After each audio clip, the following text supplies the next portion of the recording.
Hello friends, so I hope you learned a few things from the first 10 questions. Continuing in the series, in this video we'll take up questions number 11 to 20. So let's get into it straight away. Question number 11 was this: which of the following conditions will make a child born within the territory of India today a citizen of India? So a child which is born in India, who is born in India, will become a citizen. Please mind the word will here. Now it gives an indication of some kind of a right of the person who's born here. And as you would be able to recall and revise that when you talk about the right of citizenship, the right of citizenship is only because of two factors. One, what we call the jus soli, that is the right of the soil. That means depending on the birthplace, and the second one being the jus sanguine, which essentially relates to the right of the blood. That is the parenthood, the parents' citizenship. So in India, if you know, jus sanguine is there in by descent, and jus soli is by birth. So these are the two out of the total 5 ways in which a person can become citizen of India. These are the only 2 ways in which it is actually a right of the person. That is by birth and by descent. In the 3 other ways, that is by registration, by naturalization, or by acquisition of a new territory, it's not really a right of the person unless the government decides to confer that citizenship. So if those basic understanding is clear, then you will see that the first statement here, which says both the parents are Indian citizens at the time of birth of the child, this is basically the principle of jus soli and sanguine, both in a way combined. So ultimately, basically the idea is if the parents are Indian citizens, the child has a right to get Indian citizenship, definitely. Second statement, parents are not citizens of India at the time of the birth, but acquire citizenship while the child is minor. That means when the child took birth, the parents were not Indians, but later on the parents took citizenship. Now it does not get automatically transferred onto the child as a matter of right. So it is not something that will happen automatically. They'll have to come through the mechanism of registration. So the second statement that we have, that is incorrect here. So this was not a difficult question, I would say. However, the performance has been about 42% only. So let's quickly move on to the second question, the question number 12. It reads, which of the following statements regarding the citizenship of India is correct?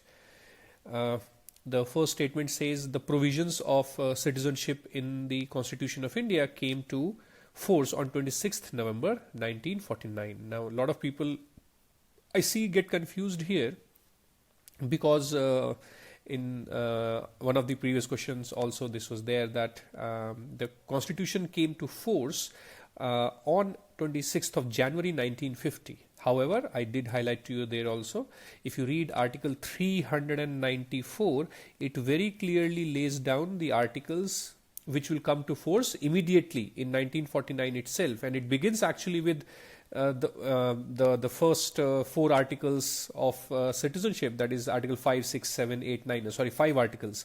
So if you read Article 394, you will see that many of the provisions came to force. So yes, this did come to force in 1949 itself. Then the second statement, once you know this, then other statements are wrong, but still let's go through them. Passport to Indian citizens is issued by Ministry of Home Affairs. Easy question. This is actually done by Ministry of External Affairs, not by Home Ministry. Home Ministry issues the visas to the foreigners who come to India. Then OCI card holders can vote in India by registering as an overseas voter. No, this is not possible. An overseas citizen of India is actually not a citizen. This is kind of a misnomer here. They are not the overseas voters. Overseas voters are the NRIs. They are the Indian citizens who are allowed to vote by registering as overseas voter. Then the fourth option says a citizen who acquired citizenship by naturalization is ineligible for a constitutional post. This is also wrong. There is no such foundation or restriction in our constitution. Anywhere you see in the constitutional provisions, let's say president or the ministers or member of parliament or judges, or one of the first conditions will be they should be a citizen of India. It does not matter how the citizenship or in which procedure it was acquired. Now, this is unlike some other countries like the USA, the very popular, the condition for the president of USA is that the president of USA should be a natural born citizen of United States of America. And that's why when Barack Obama had become the president, a lot of questions, political mostly, they were raised regarding his birth place, where he had to justify again and again that he was born in the United States. Anyway, so this was also, in my opinion, a decently straightforward question. However, the performance remains less than half. The gentleman on the right, Maqbool Fida Hussain, I'm sure you have seen some of his great paintings.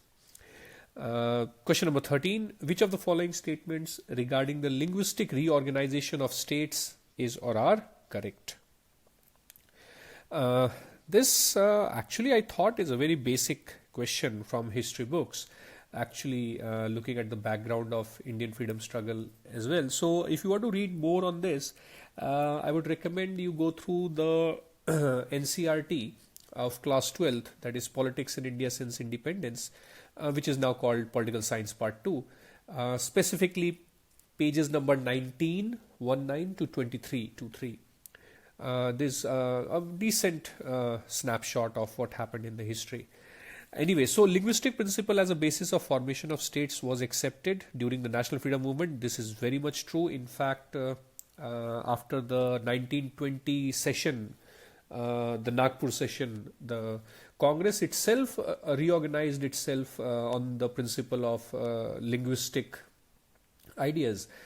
So many of the provincial Congress committees, they were formed in the linguistic zones, and they were not following the administrative divisions that the British India was following. So this was very much present. Second statement, some states were bilingual even after the linguistic reorganization of India in 1956. This is also true. We have very good examples like Bombay and Punjab as well. So actually both of the statements are correct. Again, 42% people only had got this right. The person you see here, he is the father of Andhra Pradesh, the first state to be created based on linguistic principles after independence. So I'm sure you recognized him. That is Potti Sriramulu. Question number 14. Which of the following were the reasons for the federal with a strong center nature of the Constitution of India? I think this is a very straightforward question. To stem disintegration and integrate the princely states. Of course, that was why the iron hand was required of Sardar Patel, and that is why a strong center was also thought about. Then to solve the social economic problems of India through planning and coordination, of course. This was also another reason. In fact, if you read the pages that I told you in the previous question, you'll easily get the correct answer here. And not a surprise that large number of you actually got this right. The person here you see is Professor K.T. Shah. It's one of the rare photos that is available on Wikipedia only. I could not find other photos of him.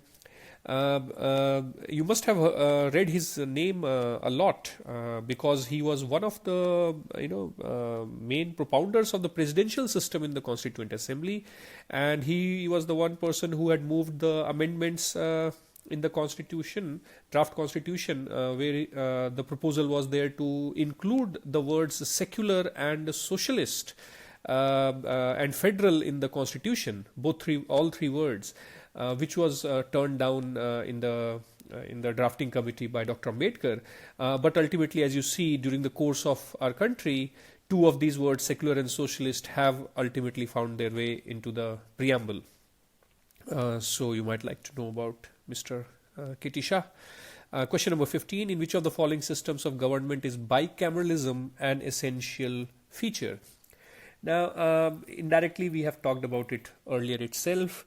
In the first 10 questions, I think it was, in fact, the first question itself, that if you have a unitary system, there's no need to have two houses. You need to have two houses only when you have two layers of the government, because the second house has to be there to protect the interest of the states, the Council of States, the House of States, Rajya Sabha, the US Senate.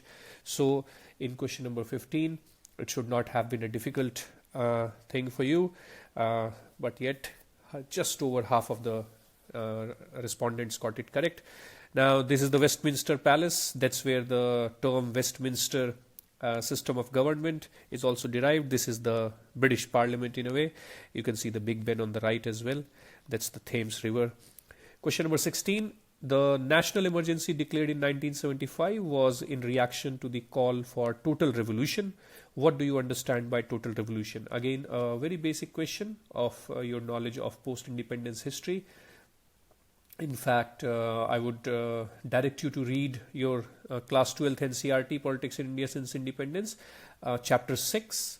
Chapter 6 specifically, the name is The Crisis of Democratic Order. So Jayaprakash Narayan, who's also the person here in the picture, he was the main center point of all the events that led up to the emergency as well at that time. As he used to call it, Sampurna Kranti. So it did start in Bihar as a protest against rising prices and things like that. Then even parallel protests were happening in Gujarat and some other parts. They all gradually boiled up under his leadership. And it did not then remain specific to one state or two.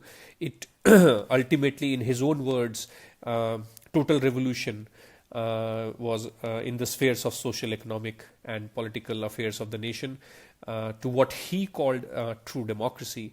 In fact, actually, if you read more and his thoughts on that, these three are just an idea. Ultimately, he speaks about in 7 different areas, including spiritual revolution in the country. But that's taking it to another level. This is sufficient for our purposes.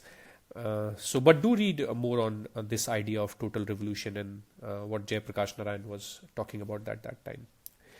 Moving on, question number 17. Which of the following statements was or were declared as part of the judgment in the Q11 Bharati case of 1973? Now, though a lot of information is available on this case, I really don't have to explain it so much. But the issue is that when I see the performance, I still see that 1/4 of the respondents could not get the right answer, even though these are very basic statements made here. So, for example, the most popular reason why Q11 Bharati case is known is for the idea of the basic structure, that Parliament cannot destroy the basic structure of the Constitution, and also that Supreme Court is the one who decides what constitutes basic structure. In fact, if you know some background of the case, that some property of Q11 Bharati, who is also in the picture here, the seer of the Ednir Mutt, Kasargod, the land was to be taken up by the government, and so right to property at that time was a fundamental right, by the way. It will be removed later and made just a constitutional right. So the whole question, the 29th Amendment, was questioned in the Supreme Court because that had put some of the Kerala land-related laws under the 9th schedule and giving it protection. So that is exactly what the Q11 Bharati judgment had given in the judgment, that yes, the 29th Amendment is a valid judgment. 29th Amendment is a valid amendment, and hence the protection will be given, and right to property is definitely not part of the basic structure, that it cannot be destroyed or it cannot be abrogated. So state definitely has the right to do such activities. So actually the answer of this question should be all of these statements. I would recommend that you should read a few paragraphs in the NCRT given in class 11th, Indian Constitution at Work, page number 142 to be specific. Question number 18. This is actually a question I took from the NCRT itself. It's in one of the boxes given there that a 10-year-old child is forced, so that's first keyword, to work whole day in a firecracker factory in India. Which of the following fundamental rights are being violated? Now, the first right that should come to your mind immediately, directly, is Article 24, because Article 24 simply is about prohibition of employment of children in factories, etc. So this is direct violation of Article 24, and that's why I did not give that as an option, because that's kind of too obvious. But if you see, so it is forced, so definitely the freedom of movement, freedom of occupation, freedom of expression, all this is getting violated. Definitely right to life with dignity is violated, right to life in general itself is violated, being forced to work in a firecracker factory, and of course because of that the right to education, which is in Article 21A, that is also definitely getting violated here. Then when it talks about Article 23, that is forced labor, so that is also in violation here very clearly.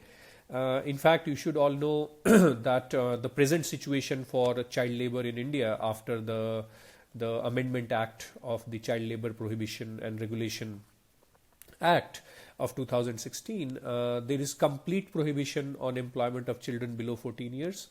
And in the adolescent age of 14 to 18, the prohibition is only on hazardous occupations. So there is a list of hazardous occupations, and firecracker factory is definitely one of them. So in this case, all the four are correct options for you. And no discussion on rights. This is perhaps the first question on rights that I have taken up, fundamental rights. All due respect must go to Justice Hansraj Khanna. I'm sure you've heard of the habeas corpus case, or even more popular name, ADM Jabalpur case, the 5 judges bench in 1976 during the time of emergency. Out of the 5 judges, 4 judges held that an illegal detention also does not give the right to the person to move court, because at that time the Article 20 is not available to be moved in the court. Because of Article 358, as you understand. The lone dissenter there, the only one voice which spoke for the rights of the people, was Justice Hansraj Khanna. He was supposed to be the next Chief Justice, and of course the government, the kind of politics in those days was such that he was not made the Chief Justice. He was overseated. But I'm sure he knew that. So he's in my mind an exemplary event that took place. He's a great example of not bowing down to political mood. And it's very interesting to note that the 4 other judges who were in the same line as the government, there were some great people like Y.V. Chandrachud and P.N. Bhagwati. P.N. Bhagwati especially later on will become a pioneer of the rights of people through the PIL. He is one big champion of PIL, and he did regret the judgment of ADM Jabalpur earlier as well. Perhaps that was the event which gave him those thoughts of becoming a leader champion of public interest litigation. Anyway, my all respect and the sense of pride in talking about Hansraj Khanna. I would recommend you read about him more.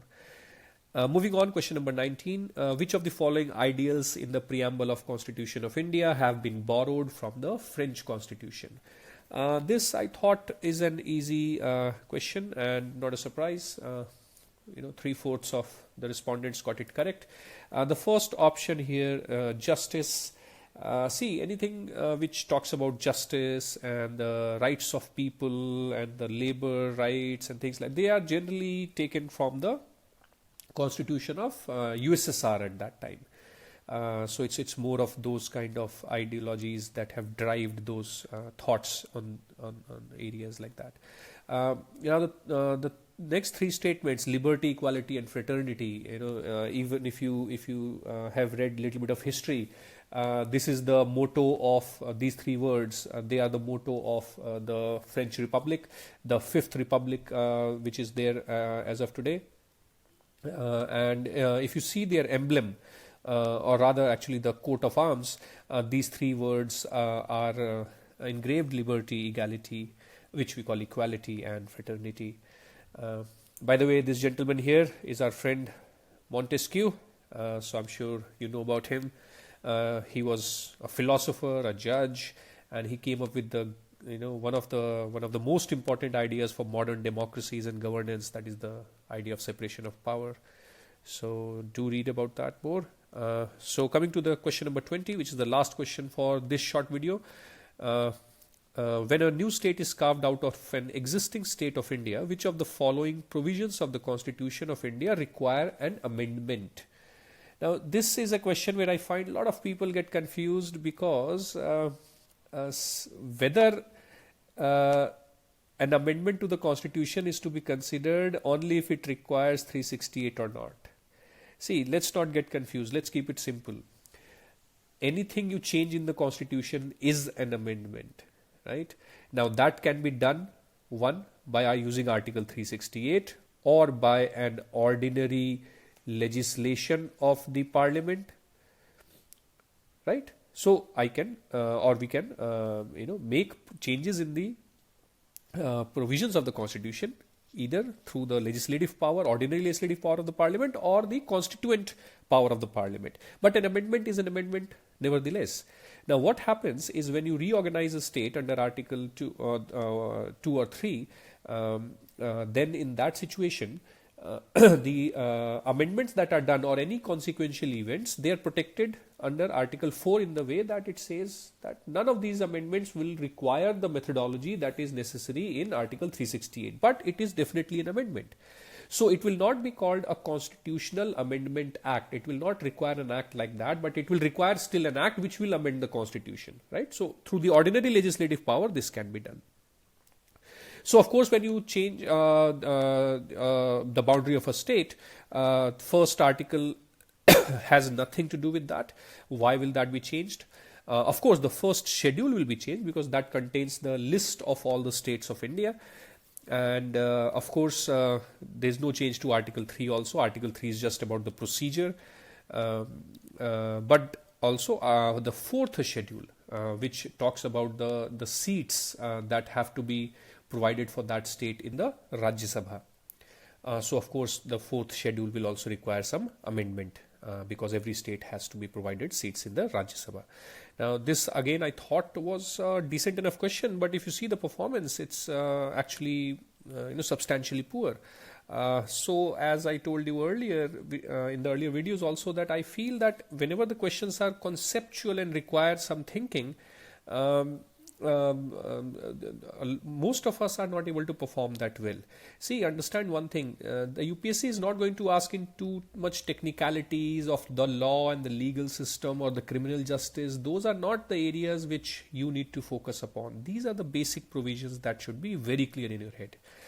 So I hope in the questions that will be posted later, I'll see some better performance on basic questions.